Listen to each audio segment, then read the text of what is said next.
Good afternoon, everyone. I'm Joe Dume. I'm the professor of anthropology and science and technology studies and the director of the Institute for Social Sciences.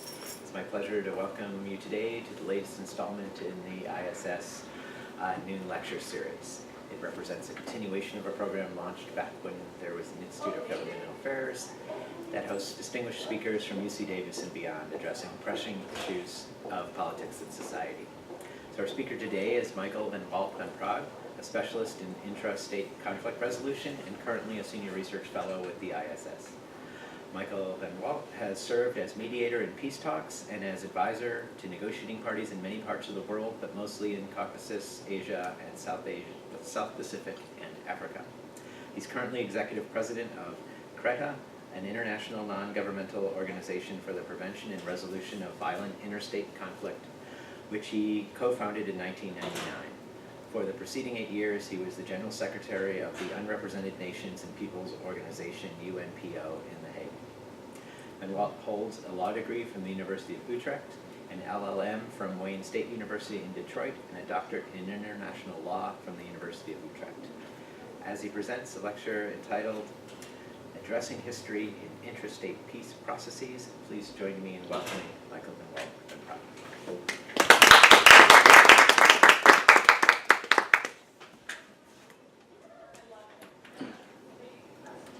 Thank you very much, Joe, for that introduction. That also sets the stage a little bit for what I'm going to be talking about, and thank you, Vicky, for arranging this. It's very kind of you. It's really a pleasure to be able to share some of the ideas and thoughts that come out of the research that I'm involved in at the moment. And so I've chosen to talk about how history affects peace processes and ways to address it.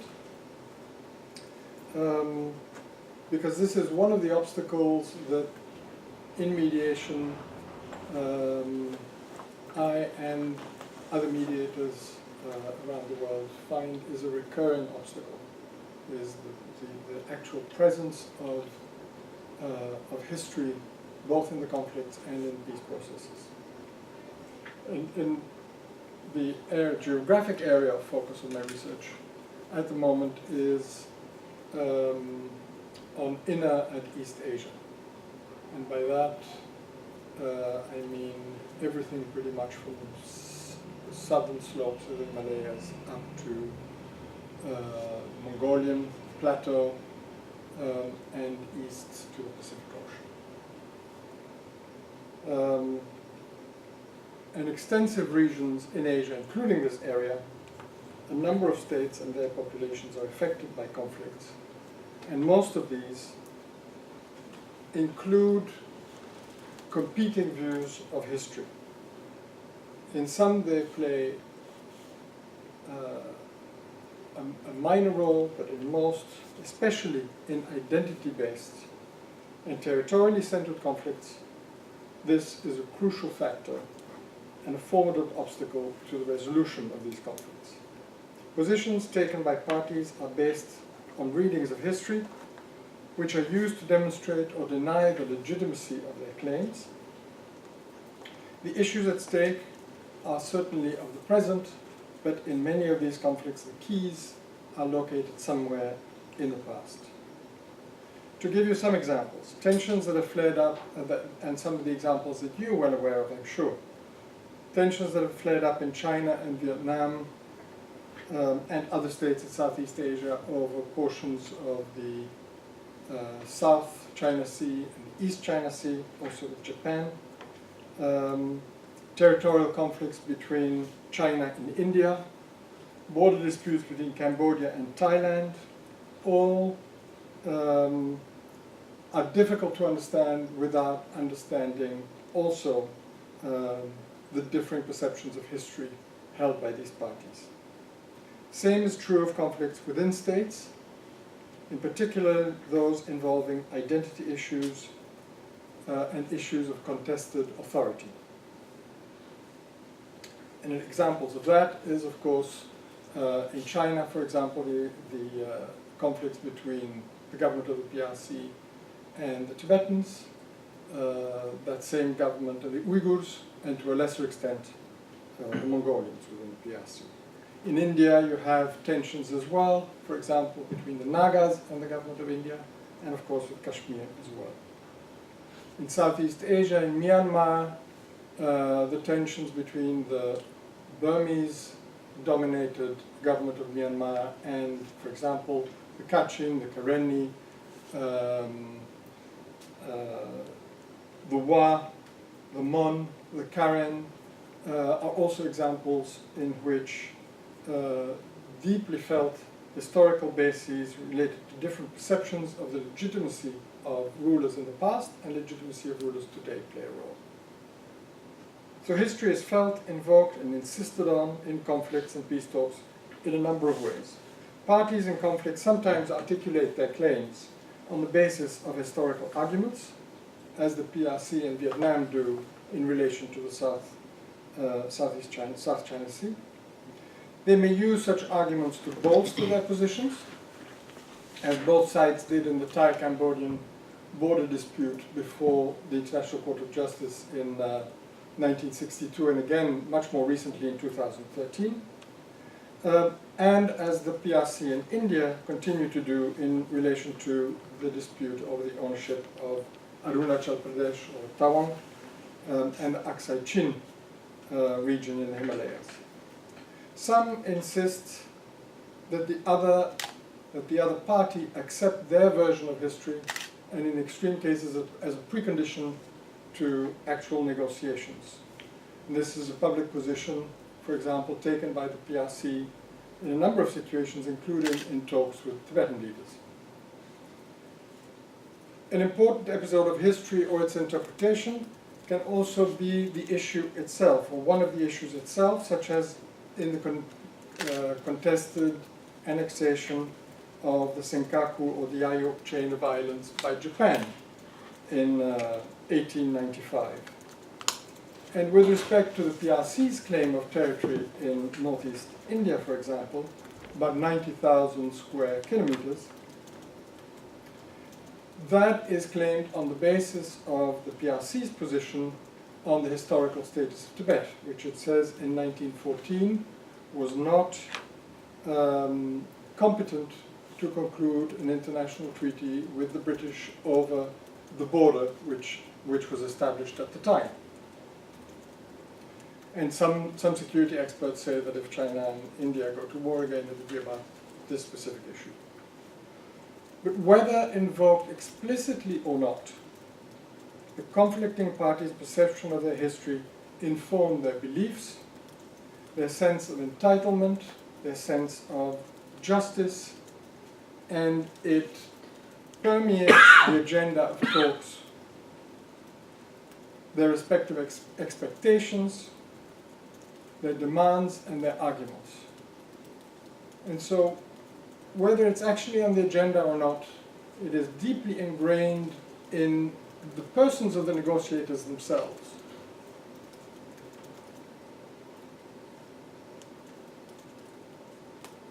Profound historical consciousness resides at the core of conflicts, especially in which, as I mentioned earlier, ethnic and national identities are inextricably intertwined with historical narratives. And the sense of truth of those narratives animates emotions of pride, injustice, victimization, loss, anger, and on the other side, righteousness, and so forth. And in peace processes, this affects both the substance of the dynamics, the substance of the negotiations and the dynamics of the negotiations, the process itself. Because not only do negotiators employ historical narratives to underpin their respective claims, these narratives also touch the essence of the perception of who they are, that is, their own sense of identity. Challenging someone's historical narrative can therefore also be experienced by them as challenging the legitimacy of who they are, both personally and as a group. And this I've seen happen numerous times. When I use the term historical narrative, I simply mean, or in fact even just narrative, I simply mean the story that is created and propagated regarding a state or a people's or a group's history. Narratives are closely related to the historiographies that they rely on. They are outcome of a selective process of selecting events, episodes, and developments of the past, strung together with an explanation that serves the purpose of the present. In conflict situations, the selectiveness tends to be particularly severe, pronounced. The events parties invoke are selected and interpreted to support their objectives, and they're often presented isolated both spatially and temporally from the developments that could potentially shed a different light on those events. Whether the conflicts are between or within states, historical narratives and the beliefs that underlie them can hold peace talks hostage, especially in those cases where these form an essential foundation of the competing claims. And my current research focuses on ways to address this.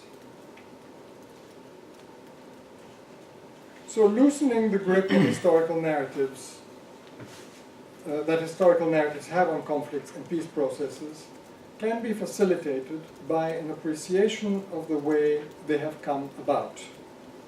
This can be achieved through understanding the historical and present-day contexts, including that of their production.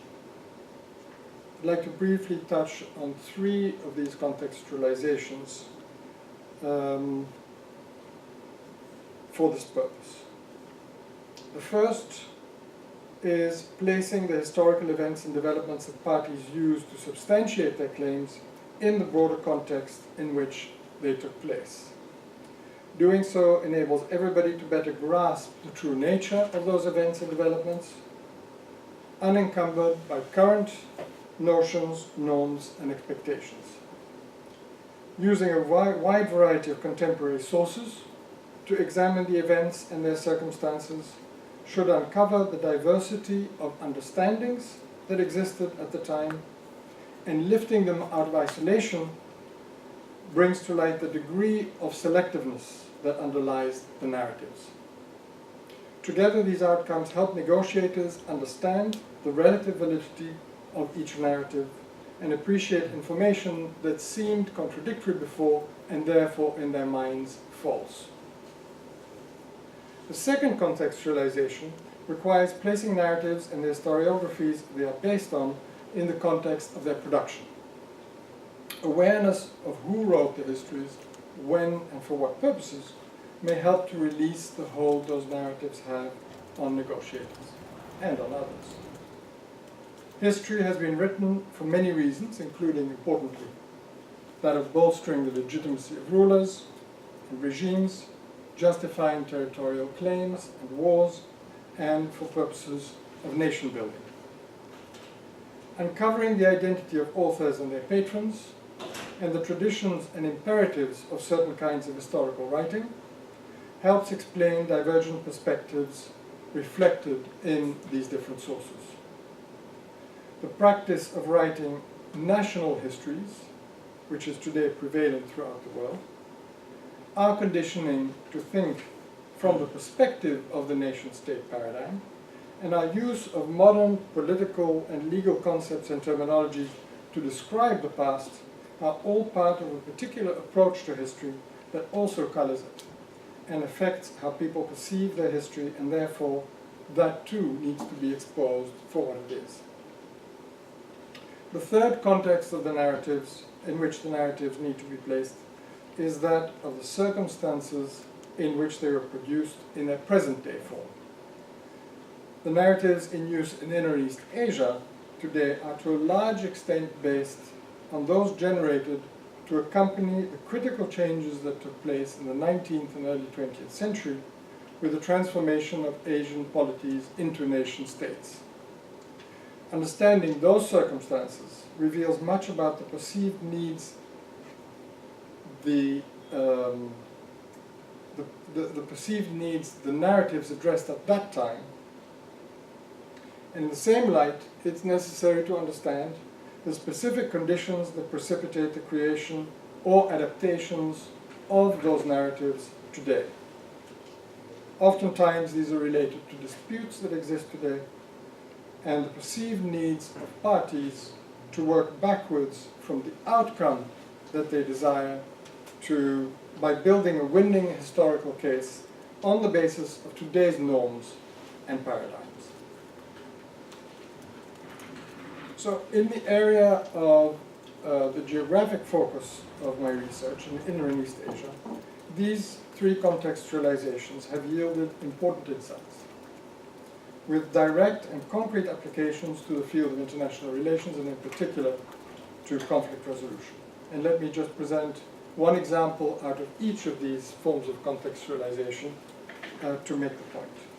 Out of the first contextualization, I developed a new appreciation for the very different worlds that existed in East and Inner Asia between the 13th and the early 20th century.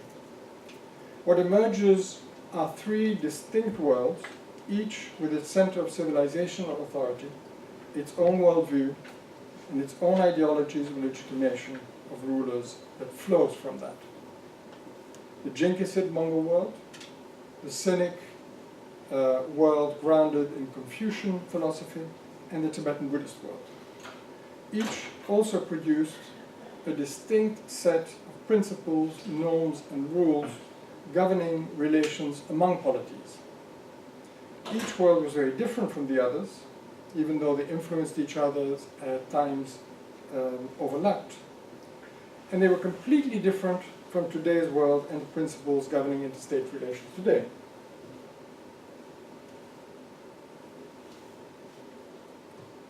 The fact that these three distinct worlds existed side by side in Inner and East Asia until relatively recently explains how different historiographies developed and how to this day people have different understandings of their past, including their shared past, corresponding to the respective historical experiences of each of these worlds. The existence of distinct constructs of international relations and laws of nations at that time in each world similarly explains why there are today such different and often seemingly conflicting interpretations of the relations that existed between polities across these conceptual worlds in the past. The knowledge that the actual historical experiences and the systems that shaped them were different is of course not astounding. But appreciating how they differed is essential for understanding how their invocation and reinterpretation, according to the Westphalian principles embodied in modern international law, produced irreconcilable narratives and positions that are still in existence and still cause serious tensions in the region, is essential. An awareness of the distinctness of the three legally ordered systems that govern rule, legitimacy, and interpolity relations until relatively recently in that part of the world also not only helps explain the different narratives that exist today, but also helps us to appreciate the role of the legacy of those systems that continue to play a role in Asia today. Placing narratives in the context of their production yielded an important realization that much writing of history is conditioned in ways that are particularly problematic for conflict resolution. The historiography that the nation-state approach to history generates, for example, tends to privilege certain population groups over others within the confines of states. Namely, principally those that are dominant today over those who are not. It's not uncommon for non-dominant peoples to be excluded entirely from the history of particular countries, or retroactively included, but in the form perhaps of property, or as having been always part of something that exists today. Such practices can serve to solidify existing power relationships, of course, and some can be conducive to conflict. But they also affect the way that we, including policymakers and mediators, view and judge conflicts, and consequently the manner in which we approach them. the inclination to think from the perspective of today's nation-state paradigm may not only limit our ability to imagine solutions to conflicts outside of it, but also influences our historical analysis, especially when we apply political and legal concepts and terminologies that belong to this specific paradigm to historical and East Asian polities and their relations in the past. If there's one thing that my research demonstrated is that unqualifyingly doing so creates distortions that hinder our appreciation of the distinctiveness of these historical experiences. And good examples of these are the use of terms such as sovereignty, empire, at times even borders, because they're so politically loaded and legally specific to our system that the sense in which they're used must be explained before deploying them if we talk about the past. Indeed, when these terms are used together to describe and interpret the nature of historical inner and East Asian polities and their relations, it impedes our ability to understand these on their own merits. Let me just give you one example to illustrate this point. The specific understanding of the term sovereignty that comes with today's nation-state system and international law is, as you know, tied to a defined territory and a population within it, over which the state is entitled to exercise exclusive authority without external interference. This is the concept that lies at the basis of the principle of sovereign equality of states.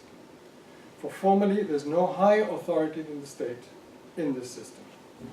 In contrast, in historical Inner and East Asia, sovereignty was an attribute of rulers, and it was neither exclusive, nor absolute, nor necessarily supreme. European words for sovereignty, for example, didn't have precise equivalents in Inner and East Asian languages at the time. The language of sovereignty there was inherently that of legitimacy of rulers to rule, legitimacy of rule, and the concepts were those of lawful authority, which was obtained from one or more sources, mostly divine, sometimes derived, always sublime, and often grounded in exalted ancestral or spiritual lineage or dynastic succession.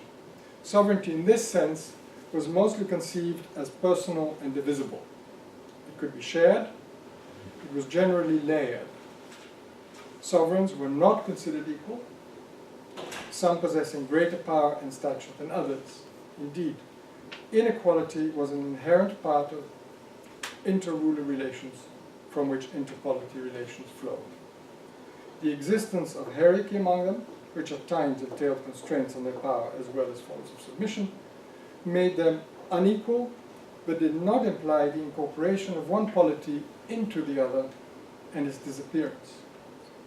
Allegiances, loyalties, and tribute relations were not exclusive and in fact often multiple. So you cannot therefore use the term sovereignty with its current meaning to describe historical Asia. But this is precisely what is being done today. And it touches exactly on those areas that are central to many conflicts: the legitimacy to rule a certain territory and people.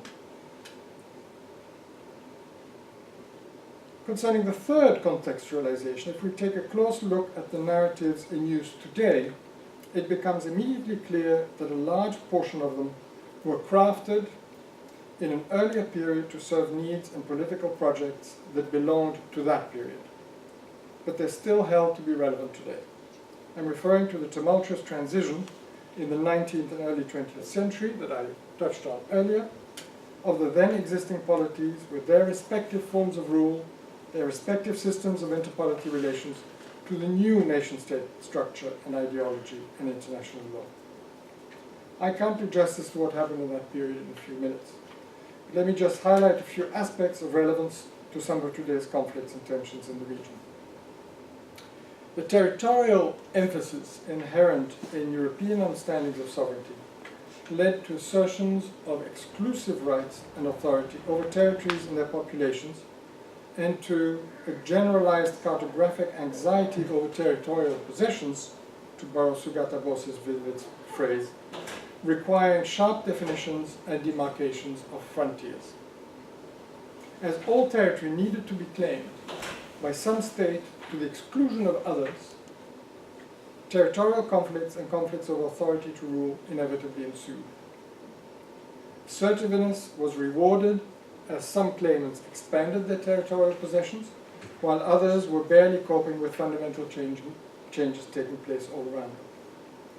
In regions that had been subject to overlapping spheres of authority, of distant rulers, for example, and overlords who were subject, and others who were subject to no overlords, attempts were now made to assert exclusive authority and demarcate borders at times expansively, where allegiances or loyalties of lesser rulers to greater ones and special relationships between overlords and religious leaders form part of the fabric of interstate relations. The new imperative drove some to claim and enforce the new concept of sovereignty over others against their will. And the moves on the ground were accompanied by the new rhetoric of the nation-state and modern international law to legitimize the transformed states and their territorial claims. Narratives were crafted to explain the new nation-state, and those narratives drew on the new modern political discourses. In most narratives, the new nation-states were presented as the natural culmination and achievement of a long history of a people's evolutionary and civilizational development. Centuries of history were invoked and reinterpreted by means of the 20th century language and concepts of national statehood and modern international law. Hierarchical relations and the rituals that had accompanied them, for example, were reinterpreted as evidence of past sovereignty over claimed territory, and all that this term implied in the new system. This was highly problematic then, but it is still highly problematic today, as these narratives are contested, but still in use in efforts to legitimize rule over territory. So the point is that in order to understand the narratives that are in use today, it's necessary to comprehend the profound impact of the events that took place at the turn of the century and in the 19th century, and how these events were shaped. At the same time, since these narratives invoke episodes from earlier centuries of history, it's equally important to understand and properly contextualize those periods of history.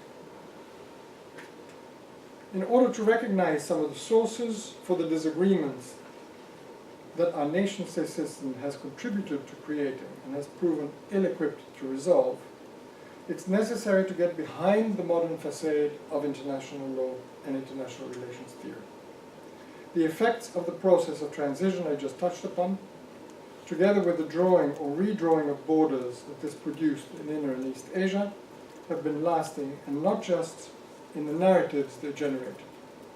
The tensions and conflicts these transformations precipitated at the time have left scars, some of which have not healed to this day, and conflicts that remain unresolved. So the approach we've taken allows us to understand the persistence of very different perceptions of historical past of Inner and East Asia among its peoples, perceptions based on the diverse and divergent historiographies informed by the specific worldviews emanating from different centers of civilizational authority, perceptions that have been reinforced and manipulated by the development of national historical narratives that project present political geographies and aspirational ones, and 21st century political as well as legal concepts into a history where they do not at all belong. The European law of nations may have deauthorized norms and beliefs that once guided interpolity relations in Inner and East Asia, but I suspect that these norms and beliefs have not entirely dissipated. And I know for sure that they animate nationalist claims to territory and legitimacy today.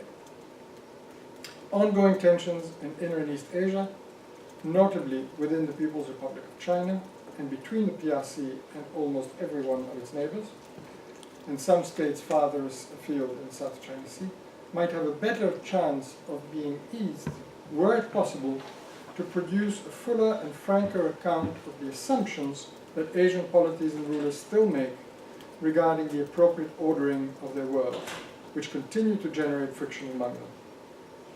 And paradoxically, turning to history may help to diffuse the hold history has on people, on parties in conflicts, and on negotiators in peace processes. Thank you.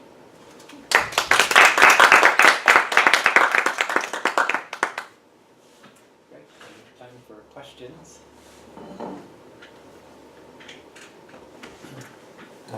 I was interested in what you said about how even when the historical narrative isn't on the agenda of a negotiation, it's still embedded in the consciousness of the people involved. And I was curious if you've ever encountered it, or you could name an example where, as a result of both negotiators having those things in their mind, whether the history became part of the agenda as the negotiations wore on. I'm not sure if that makes sense. The two are very much related. So even if it's not, and in many cases, history is not explicitly on the agenda. Mm-hmm. In some cases it is. A good example of where it has been was in the in dialogue between the Indonesian government and Papua New Guinea leaders over autonomy over the past decade. The so-called act of free will of the West Papuan people in accepting to become part of Indonesia was one of the issues that the Papuans wanted to bring to the table as being having not been an actual act of self-determination, but very much a contrived one. But in many other cases, history itself is not so much on the agenda, but the different parties and the negotiators' arguments, their claims, are very much the result of their historical perception. Now, in conflicts where there is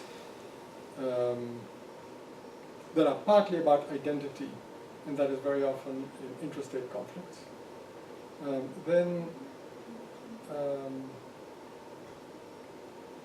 history and identity are intermeshed so strongly that it is very difficult to separate one from the other. And negotiations in those types of conflicts, in those types of peace processes, do center around identity, and perhaps the preservation of identity, or the expression of it, or the legal framework that allows for a continuation of that identity. And in the discussions in those negotiations, the source of that identity and the source of the perceived by one party, the perceived illegitimacy of the rule over them, is argued on a historical basis. And so history comes in very specifically about the point at which one side or the other believes that there was a change in their status and what caused that change in the status. So for example, in the negotiations, obviously in the Caucasus, the history plays a very important role. In the Chechen-Russian negotiations in the 90s, you couldn't escape the historical perceptions of both parties in terms of even going back to the 18th century when and the moments when Russia asserted authority over the Chechens, and each 50 years after that, roughly give or take, when the Chechens rebelled against the Russians. Each of those incidents, or each of those periods, marked an important part of the reasons why the Chechens were doing what they were doing and why the Russians were doing what they were doing. And that was not only implied; it was also part of the discussion. Yeah, very much. Thank you. Hi, thank you for your talk. And this is more sort of theoretical with regard to the nature of history than, as I'm sure, your actual work entails. But it sounds super fascinating.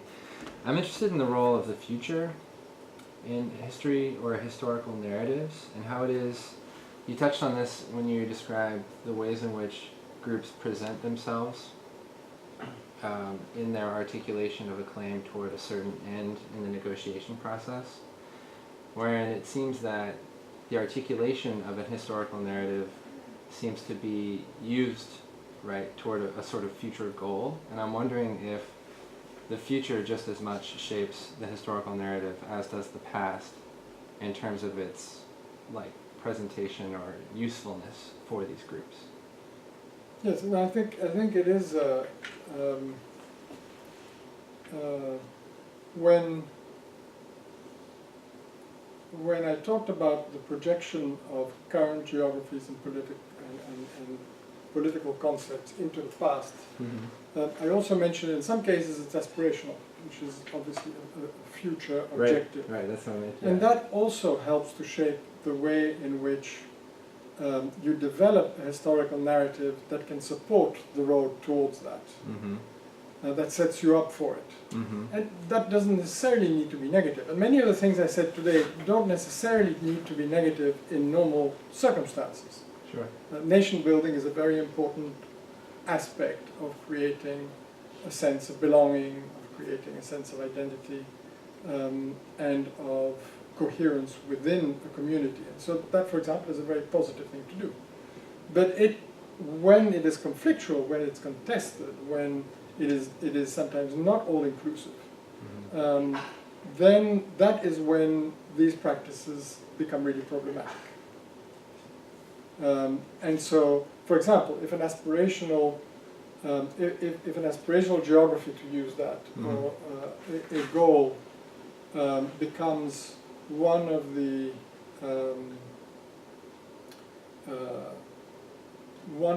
objectives through which a historical narrative is designed and is articulated, and that aspiration is going to conflict with aspirations of others or with the current positions of others, then that practice becomes problematic. Right.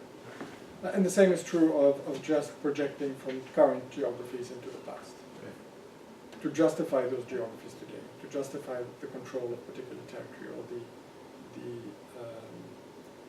sovereignty over communities today.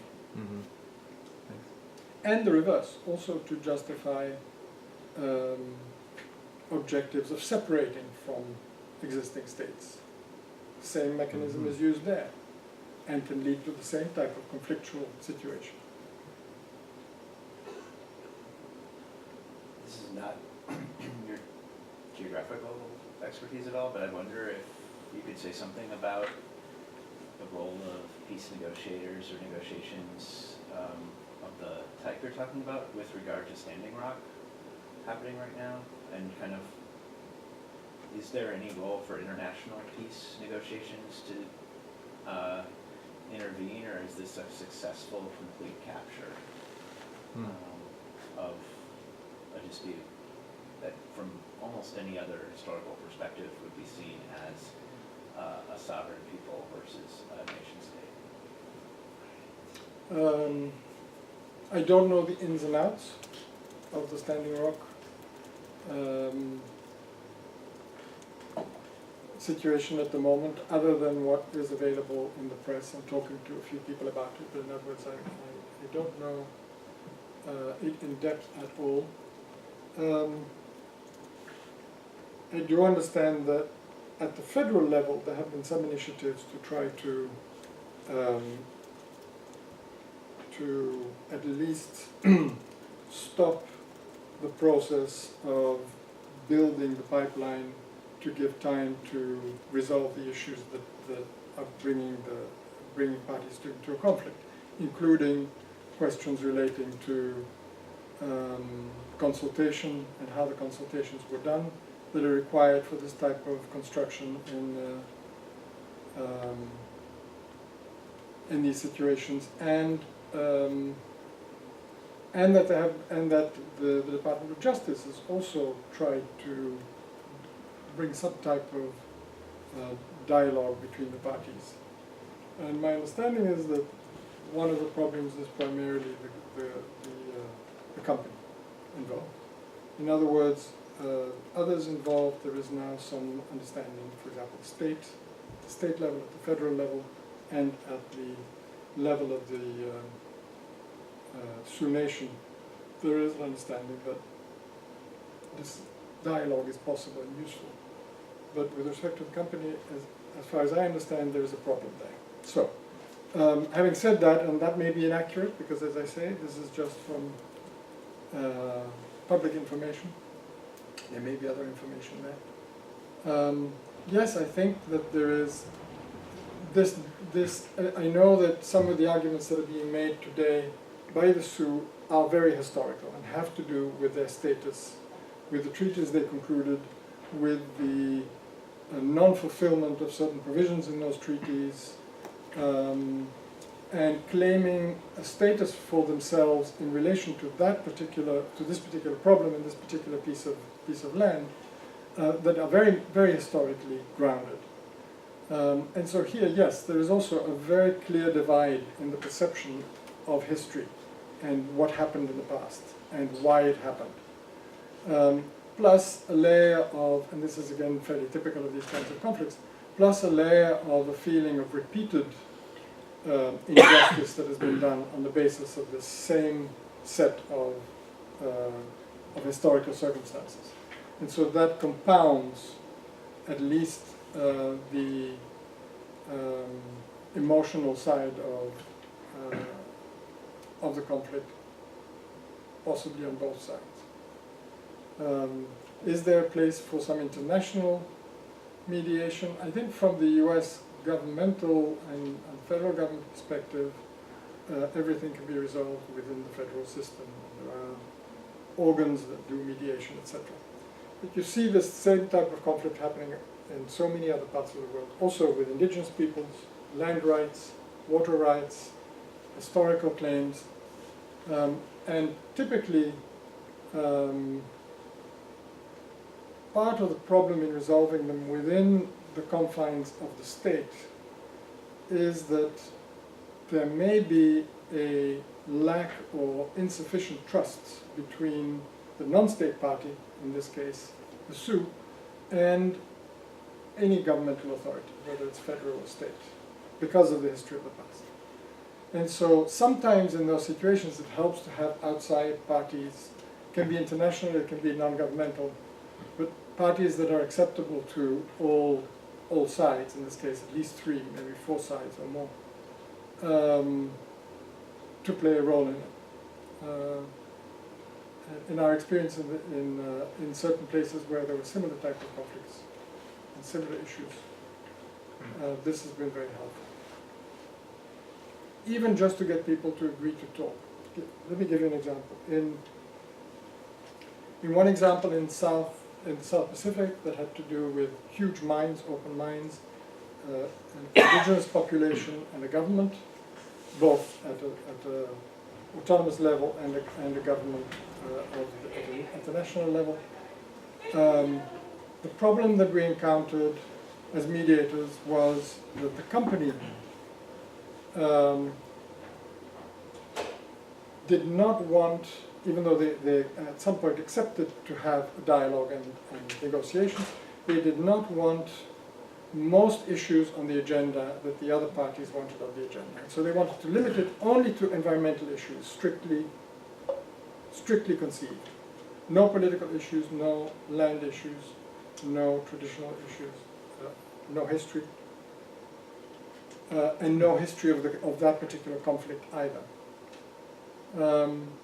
And the only way that we found to be able to bring parties to a resolution of this conflict was to find a way to have parties discuss everything.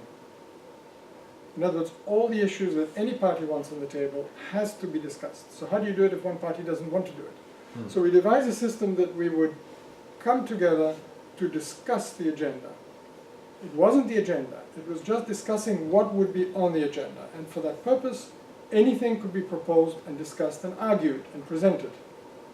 And that took 90% of the mediation, because that was weeks and weeks of everybody explaining in great detail, without being allowed to be stopped by, for whatever reason, why they wanted something on the agenda and why it was important for it to be on the agenda. And once that was done, it was no longer seen as being so threatening by the other side, because it was already out. They understood why it was important to the other side, and they also understood the limits of what it was that was demanded or not demanded, and they were already discussing it and already figuring out ways to resolve. So sometimes it is having an outside party. Sometimes it's just having a technique or something that changes the dynamics of the conversation that can help. And I think in this situation that could also be useful. You talked about loosening the grip of an historical narrative.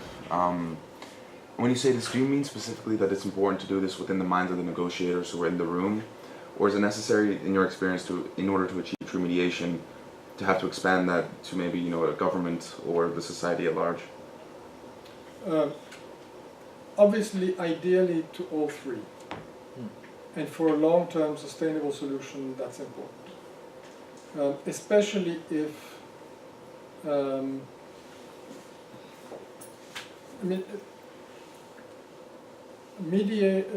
resolution of conflicts, especially interstate conflicts, but also others, but especially interstate conflicts, becomes sustainable and is really most useful if it is inclusive in terms of involving the communities that are stakeholders in the process of the mediation. But this is far from easy, and it is sometimes not possible.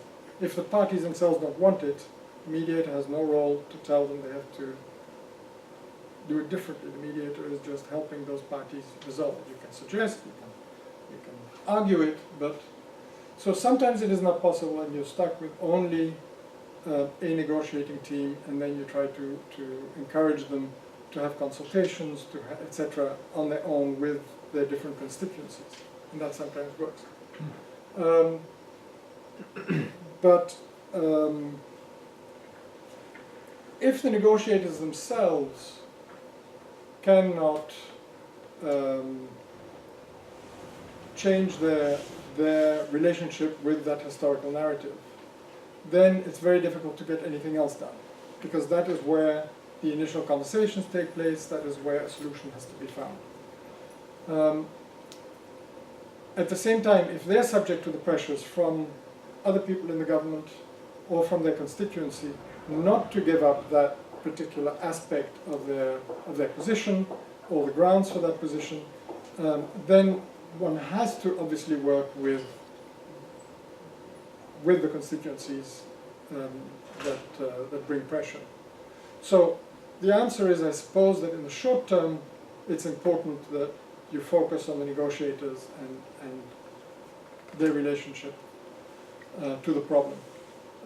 But for a sustainable solution, either before or after this process is over, or during the process, there has to be work done to change the mindset of the constituencies, because otherwise it'll repeat before you know it. Especially if the issues that we're concerned about are deeply ingrained in the community, because that has been part of the policy of the state, or for other reasons. But usually it's because it's been a long-term policy of the state to instill that in people, a particular view of their history, of their identity, where they come from, why they're great, why others are not so great, and so on. Thank you. Oh, What, we're done. we can do one more question. I have to, okay, so I really want to ask you about Trump, if this is okay. I'm not an expert on Trump. Sure. I can't even vote. I wish I could. Okay, so, but like going to protests and being in my community, which is often sort of organizing around issues like this, there seems to be a great discussion, debate surrounding whether or not, right, we should approach such a situation totally in opposition to others, right, to the group, let's say, that supports Trump, or to the police and what have you, and that, or that we should see this, protest situation or forum or discussion as as a moment to engage in dialogue, right? To meet each other in some sort of middle ground. And I guess the question is around this debate whether or not groups see themselves as cohesive in opposition to other groups, and if trying to meet other groups on their narrative might danger a sort of disintegration of the group cohesion in the first place. This is very unclear, I get the sense. If a group sees itself as collective based on its shared historical narrative, and if that historical narrative is achieved in its opposition to another group, does then one group, is the cohesion of the group threatened when it seeks to sort of realize the historical narrative of the other group, is my question. I think it's a fair question.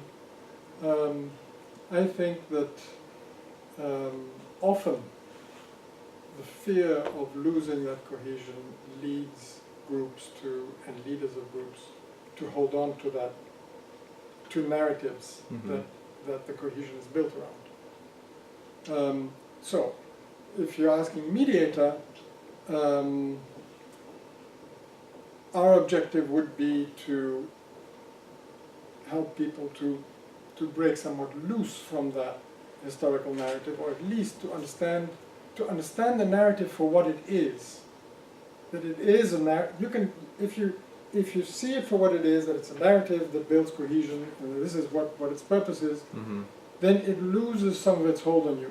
It loses the notion of absolute truth. It is an instrument that you're using.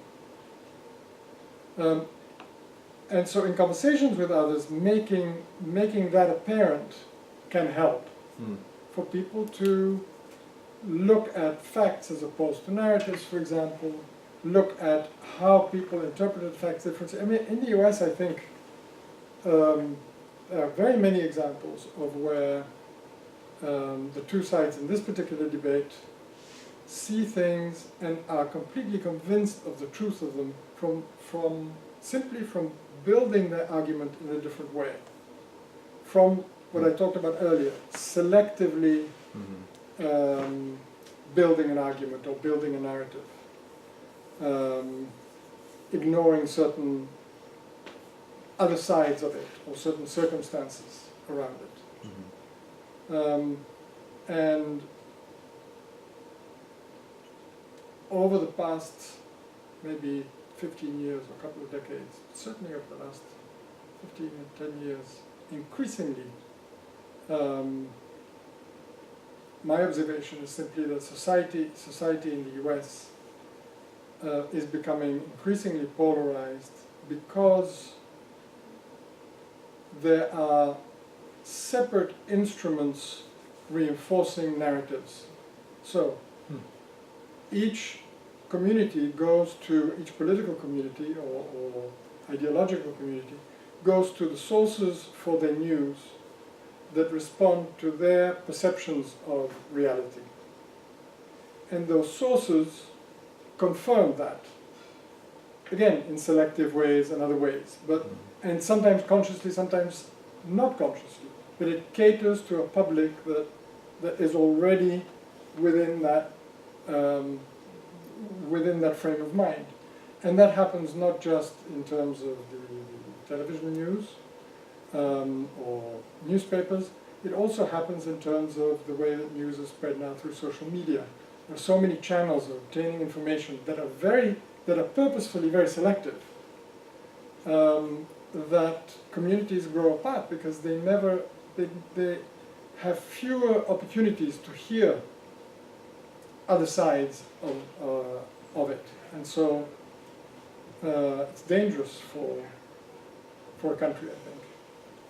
How to fix it, I don't know, but I think it's a serious problem, and part of it is technology, and part of it is just the way that these things have evolved, have grown. I'm out of time. Thank you very much. Thank you. Thank you. Thank you.